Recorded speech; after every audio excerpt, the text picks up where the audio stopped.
امین والصلاۃ والسلام علی سید المرسلین اما بعد فاعوذ باللہ من الشیطان الرجیم بسم اللہ الرحمن الرحیم الصلاۃ والسلام علیک یا رسول اللہ وعلی آلک واصحابک یا حبیب اللہ الصلاۃ والسلام علیک یا نبی اللہ وعلی آلک واصحابک یا نور اللہ۔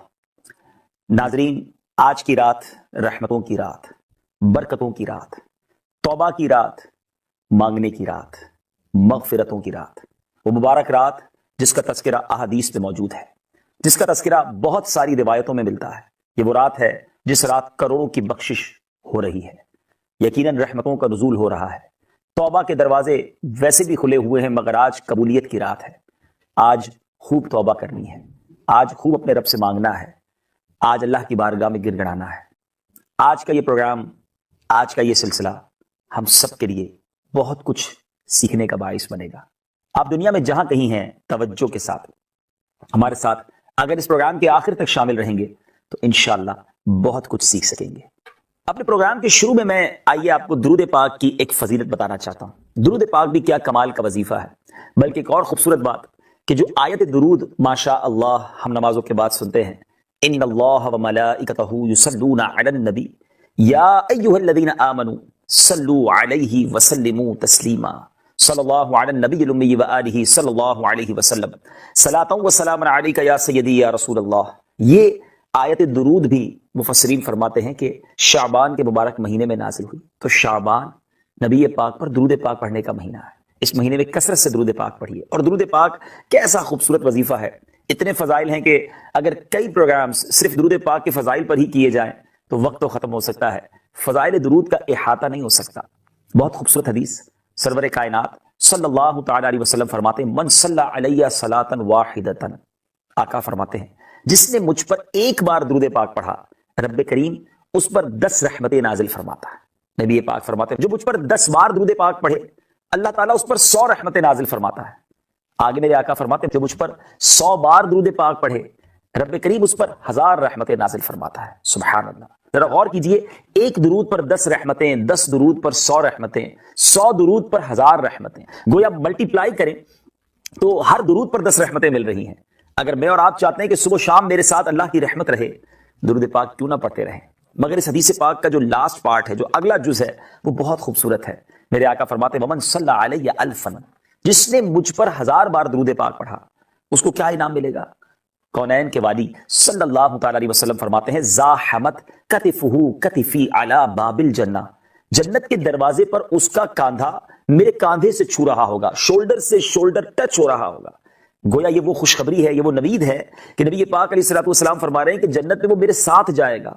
تو پھر کیوں نہ ہم درود پاک پڑھیں، پھر کیوں نہ نبی پاک علیہ الصلوۃ والسلام کے ذکر سے اپنی زبان کو تر رکھیں۔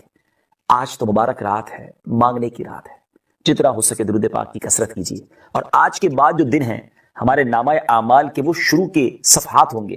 نامہ اعمال تبدیل ہوتے ہیں نا شب برات، ابھی ہم سنیں گے ان روایتوں کو۔ تو اب اپنے اگلے جو دن ہیں وہ اور عبادت میں، اعکاش نفلی روزوں میں، درود پاک میں گزاریں، تاکہ رمضان تک ہم مزید عبادتوں کے عادی بن جائیں اور پھر رمضان کا شاندار استقبال کریں۔ شعبان کا مہینہ کس قدر پیارا ہے، کس قدر امپورٹنٹ ہے کہ ایک حدیث پاک میں پیش کرنا چاہوں گا۔ عاشقان رسول کے لیے بہت زبردست موٹیویشن ہے اس حدیث پاک میں۔ پیارے آقا علیہ الصلوۃ والسلام فرماتے ہیں الشعبان الشہری و رمضان شہر اللہ، شعبان میرا مہینہ ہے اور رمضان اللہ کا مہینہ ہے۔ سبحان اللہ، غلام کے لیے اس سے بڑی کیا سعادت ہے کہ نبی پاک فرمائے کہ یہ مہینہ میرا مہینہ ہے، تو ہمیں تو اس مہینے کی بہت قدر کرنی چاہیے۔ سبحان اللہ، شیخ عبد القادر جیلانی غوث اعظم رضی اللہ تعالیٰ عنہ کمال کی بات اپنی کتاب میں فرماتے ہیں کہ شعبان کے 5 حروف ہیں، شین، عین، با، الف اور نون۔ کیا خوبصورت ایبریویشن، ان الفاظ کی کیا خوبصورت وضاحت پیران پیر سیدی غوث اعظم رضی اللہ تعالیٰ عنہ فرماتے ہیں۔ آپ فرماتے ہیں اپنی مشہور کتاب غنیۃ الطالبین میں کہ شین سے مراد شرف ہے یعنی بزرگی، عین سے مراد علو یعنی بلندی، با سے مراد بر یعنی بھلائی ہے، الف سے مراد الفت اور نون سے مراد دور۔ سبحان اللہ، یہ تمام چیزیں اللہ تعالیٰ اپنے بندوں کو اس مہینے میں عطا فرما دیتا ہے۔ غوث اعظم فرماتے ہیں بندوں کو یہ تمام چیزیں اس مہینے میں رب عطا فرماتا ہے۔ یہ وہ مہینہ ہے جس میں نیکیوں کے دروازے کھول دیے جاتے ہیں، برکتوں کا نزول ہوتا ہے، خطائیں مٹا دی جاتی ہیں، گناہوں کا کفارہ ادا کیا جاتا ہے، اور خیر البریہ سید الورا جناب محمد مصطفیٰ صلی اللہ تعالیٰ علیہ وسلم پر درود پاک کی کثرت کی جاتی ہے۔ غوث اعظم فرماتے ہیں یہ نبی مختار صلی اللہ تعالیٰ علیہ وآلہ وسلم پر درود بھیجنے کا مہینہ ہے، پھر کیوں نہ اس مہینے کی قدر کی جائے۔ اور بالخصوص جو آج کی شب ہم یہ پروگرام دیکھ رہے ہیں، یہ تو شب براءت ہے۔ براءت کے تو معنی بھی آزادی ہے نا۔ آپ نے سنا ہوگا ایک جملہ بڑا مشہور ہوتا ہے کہ فلاں کو مقدمے سے بری کر دیا گیا، فلاں کو جیل سے بری کر دیا گیا۔ بری کرنا یعنی آزاد کرنا۔ شب براءت کے معنی ہی یہ بنتے ہیں کہ یہ آزادی کی رات ہے، یہ مغفرت کی رات ہے، یہ جہنم سے آزادی کے پروانے تقسیم ہونے کی رات ہے۔ تو پھر کیوں نہ اس رات ہم خوب خوب اللہ کی عبادت کریں۔ شعبان کا مہینہ دیکھیں نا، آلموسٹ آدھا گزر گیا ہے، مگر کیا میری اور آپ کی زندگی میں، ہماری روٹین لائف میں کوئی تبدیلی آئی؟ صحابہ کرام کا کیا انداز ہوتا تھا؟ صحابہ کرام علیہ رضوان کس طرح ماہ شعبان کو گزارتے تھے؟ کتابوں میں لکھا کہ ماہ شعبان کا جب چاند نظر آتا تو صحابہ کرام تلاوت قرآن کی طرف خوب متوجہ ہو جاتے، اپنے اموال کی زکوٰۃ نکالتے تاکہ غرباء اور مساکین ماہ رمضان میں اپنے روزوں کی تیاری کر سکیں۔ حکام قیدیوں کو طلب کرتے اور جن پر حد یعنی شرعی سزا وغیرہ جاری کرنی ہوتی وہ جاری کر دیتے، جنہیں معاف کرنا ہوتا معاف کر دیتے۔ کاروباری لوگ اپنے قرضے ادا کر لیتے، جن کو دینا ہوتا انہیں دے دیتے، جن سے لینا ہوتا وہ لے لیتے۔ یعنی ایوری بڈی وہ مصروف ہو جاتے کسی طرح رمضان سے پہلے اپنے آپ کو فری کر لیں، اپنے معاملات کو سیٹل ڈاؤن کر لیں۔ اور پھر جیسے ہی رمضان نظر آتا تو کئی صحابہ کرام غسل کر کے اعتکاف میں بیٹھ جاتے۔ They trying to prepare themselves، وہ تیاری کرتے رمضان کی، استقبال رمضان کی تیاری شعبان میں ہو رہی ہوتی۔ اور شعبان میں سبحان اللہ میرے آقا مدینے والے مصطفیٰ صلی اللہ تعالیٰ علیہ وسلم شعبان کیسے گزارتے۔ یہ بڑی امپورٹنٹ بات ہے کہ ہم نبی پاک کے امتی ہیں نا، ہمیں بھی پتا ہونا چاہیے کہ ہمارے آقا کا شعبان کیسا ہوتا تھا۔ بی بی عائشہ صدیقہ رضی اللہ تعالیٰ عنہا فرماتی ہیں کہ میں دیکھتی کہ نبی پاک علیہ السلام رمضان کے بعد سب سے زیادہ نفلی روزے شعبان میں رکھا کرتے۔ تو آپ نے پیارے آقا علیہ السلام سے عرض کی کہ حضور میں دیکھتی ہوں آپ کسی اور مہینے میں اتنے نفلی روزے نہیں رکھتے، رمضان کے بعد شعبان میں سب سے زیادہ نفلی روزے آپ رکھتے ہیں۔ تو نبی پاک علیہ السلام نے کیا ارشاد فرمایا؟ میرے آقا علیہ السلام نے فرمایا رجب اور رمضان کے بیچ میں یہ مہینہ ہے، لوگ اس سے غافل ہیں، اس میں لوگوں کے اعمال اللہ رب العالمین کی طرف اٹھائے جاتے ہیں، اور مجھے یہ محبوب ہے کہ میرا عمل اس حال میں اٹھایا جائے کہ میں روزہ دار ہوں۔ اب ذرا غور کیجئے ناظرین، یہ بڑی اہم بات ہے کہ نبی پاک صلی اللہ تعالی وسلم وہ عظیم ہستی ہیں کہ جن کے صدقے ہماری مغفرت ہونی ہے، مگر ان کا یہ عالم تھا، خوف خدا کا عالم یہ تھا کہ میرے نامہ اعمال اللہ کی بارگاہ میں پیش ہوں تو میں روزے سے ہوں۔ کیا ہمیں یہ فکر ہے؟ جی ہاں، آج کی رات اعمال نامے بارگاہ الہی میں پیش ہونے کی رات ہے۔ ہم میں سے کون ایسا ہے جس کو یہ ٹینشن ہو، یہ فکر ہو، یہ دل میں فکر ہو کہ میرے نامہ اعمال میں تو کچھ بھی نہیں ہے، پچھلا سال تو گناہوں میں گزرا ہے، اللہ کی بارگاہ میں جو نامہ اعمال پیش ہونے جا رہا ہے وہ تو سیاہ ہے۔ کیا ہم میں سے کسی نے رو رو کر اپنے رب کو راضی کرنے کی فکر کی؟ کیا آج توبہ کر کے اللہ کی بارگاہ میں یہ التجا کرنے کی فکر کی کہ مالک جو نامہ اعمال تیرے دربار میں پیش ہو رہا ہے وہ خالی ہے، گناہ ہی گناہ ہے، نیکیاں نہیں ہیں، نیکیاں ہیں بھی تو اس میں اخلاص نہیں ہے۔ کاش یہ فکر نصیب ہو جائے۔ سورہ کوثر، سورہ کوثر کا تعارف، مقام نزول۔ علامہ علی بن محمد خازن رحمۃ اللہ تعالی علیہ فرماتے ہیں سورہ کوثر جمہور مفسرین کے نزدیک مکیہ ہے اور بعض مفسرین کے نزدیک مدنیہ ہے۔